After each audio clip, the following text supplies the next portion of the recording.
हे जगन्नाथ, कृष्ण भी वो, राम भी वो, सारी सृष्टि के कर्ता भी वो, सबसे दयालु भगवान भी वो, अन्न ब्रह्मन भी वो, जन्म मृत्यु जरा व्याधि की मुक्तिदाता भी वो। ये केवल शाक्त के नाथ नहीं, ये केवल शैवों के नाथ नहीं, ये केवल वैष्णवों के नाथ नहीं, ये केवल जैनों, बौद्धिस्ट, ईसाइयों, शबरों के नाथ नहीं। हाँ मित्रों, आप समझ ही गए होंगे, हम जगत के नाथ, हम सबके नाथ भगवान श्री जगन्नाथ की बात कर रहे हैं। मित्रों, आप में से कई भक्तों ने देखा होगा कि जगन्नाथ जी के साथ में पतला से एक खंभा होता है, जो कि साक्षात भगवान जगन्नाथ जी के सुदर्शन चक्र है, जिनको भगवान ने श्राप दिया हुआ है खंभे के रूप में रहने के लिए। वह हमेशा जगन्नाथ जी के बाईं ओर रहने के लिए। पर ये कैसे हुआ और इस लीला के पीछे का उद्देश्य क्या है? तो आइए मित्रों, डेली डिवोशन में आपका स्वागत है। एक समय की बात है जब जगन्नाथ जी देख रहे थे कि सुदर्शन, जो कि भगवान की उंगलियों पर हमेशा रहते हैं, बड़ा अहंकार हो गया था। सुदर्शन को अभिमान हो गया था कि मैं तो प्रभु श्री जगन्नाथ के कितना नज़दीक रहता हूँ, हमेशा उनकी दाहिनी उंगलियों में रहता हूँ। मैं प्रभु का कितना बड़ा भक्त हूँ, भला मुझसे भी बड़ा कोई भक्त है क्या? जब भी भगवान को किसी की भी रक्षा करनी होती है तो वो मुझे ही भेजते हैं, अर्थात बिना मेरे काम ही नहीं चल सकता। मैं कितना महत्वपूर्ण हूँ। सुदर्शन के दिमाग में ये बातें आ गई कि ये सारी की सारी सेवा मेरी वजह से हो रही है। मैं ऐसा नहीं करूँ तो भगवान भक्तों की रक्षा कैसे कर पाएंगे? अब आप तो जानते हैं, भगवान गर्वगंज कहलाते हैं, मतलब वो अपने किसी भक्त का अहंकार सहन नहीं कर सकते।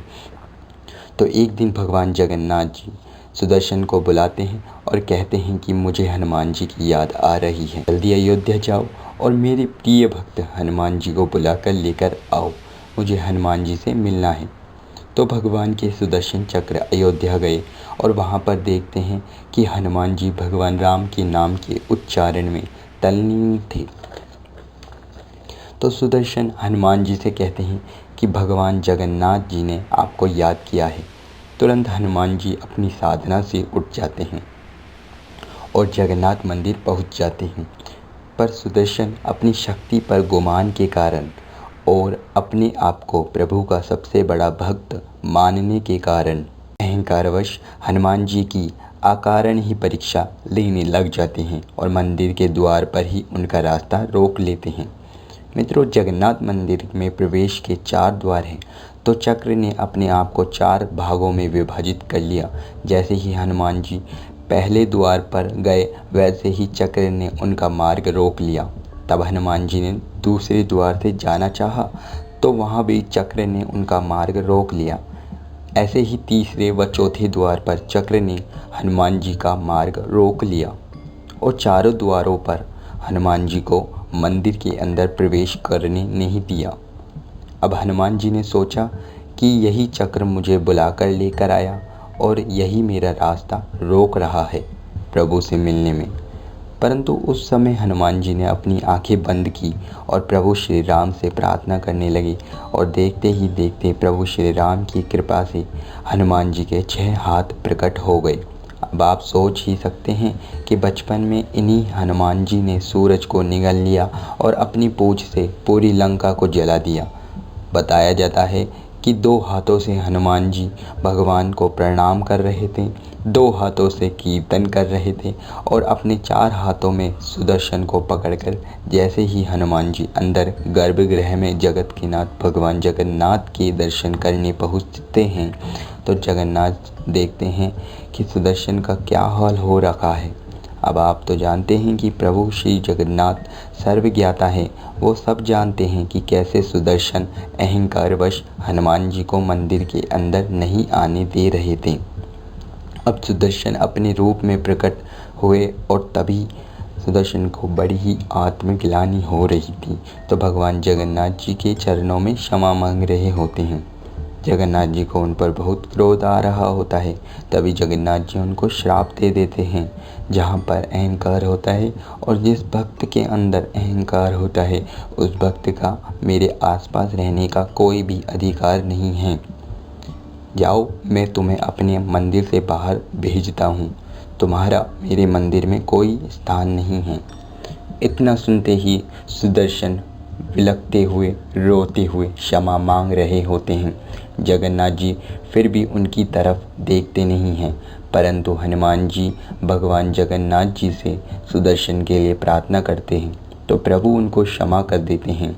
तो फिर सुदर्शन भगवान के सामने याचना करते हैं कि भगवान आप अपने श्राप को थोड़ा तो कम कर दो, थोड़ी तो दया कर दो मुझ पर, मैं कैसे रह पाऊँगा आपके बिना।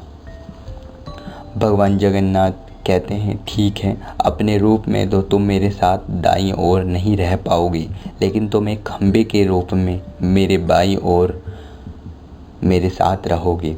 तो सुदर्शन ने कहा प्रभु थोड़ी और कृपा कर दो। अब तो आप जानते ही होंगे कि भगवान अपने भक्तों से ज़्यादा समय नाराज नहीं हो सकते। तो जगन्नाथ जी ने कहा सुदर्शन चिंता की बिल्कुल बात नहीं है। कलयुग में आने वाले समय में जब भक्त लोग मेरे दर्शन करने के लिए आएंगे तो सबसे पहले मेरी दर्शन करने से पहले तुम्हारे दर्शन करेंगे। मित्रों, जैसे ही आप जगन्नाथपुरी में एंटर होते हैं तो बहुत दूर से ही आपको भगवान के शिव मंदिर के ऊपर लगे हुए सुदर्शन चक्र के दर्शन हो जाते हैं। भगवान ने सुदर्शन चक्र को वरदान दिया, चक्र दर्शन पाप खंडन, अर्थात तुम मेरे मंदिरों के ऊपर विद्यमान रहोगे और जो भी सुदर्शन का श्री मंदिर के बाहर दर्शन करेगा उसको वो ही फल मिलेगा जो फल उसको मंदिर के गर्भगृह में आकर मिलेगा। मित्रों, जगन्नाथ मंदिर में बहुत सारे लोग मंदिर के अंदर नहीं जा पाते, जैसे क्रिश्चियन, मुस्लिम, गैर सनातनिक लोग। ऐसे लोग जब श्री मंदिर के ऊपर इस नील चक्र का दर्शन करते हैं तो उनको जगन्नाथ जी के दर्शन का फल मिल जाता है। यहाँ तक कि मंदिर के पट बंद होने पर भी उनको दर्शनों का सुअवसर मिल जाता है। इस प्रकार यहाँ भगवान जगन्नाथ जी ने हनुमान जी के माध्यम से सुदर्शन चक्र का मान भंग किया। आशा करता हूँ मित्रों आपको ये जानकारी अच्छी लगी हो। यदि अच्छी लगी हो तो चैनल को सब्सक्राइब करना ना भूलें, लाइक एंड शेयर ज़रूर करें और वीडियो के डिस्क्रिप्शन में आप इस तरह की और भी जानकारियों का लाभ उठा सकते हैं। यदि आपका कोई प्रश्न है तो हमें कमेंट बॉक्स में कमेंट कर सकते हैं। तो मित्रों, हम फिर से मिलेंगे। जय जगन्नाथ।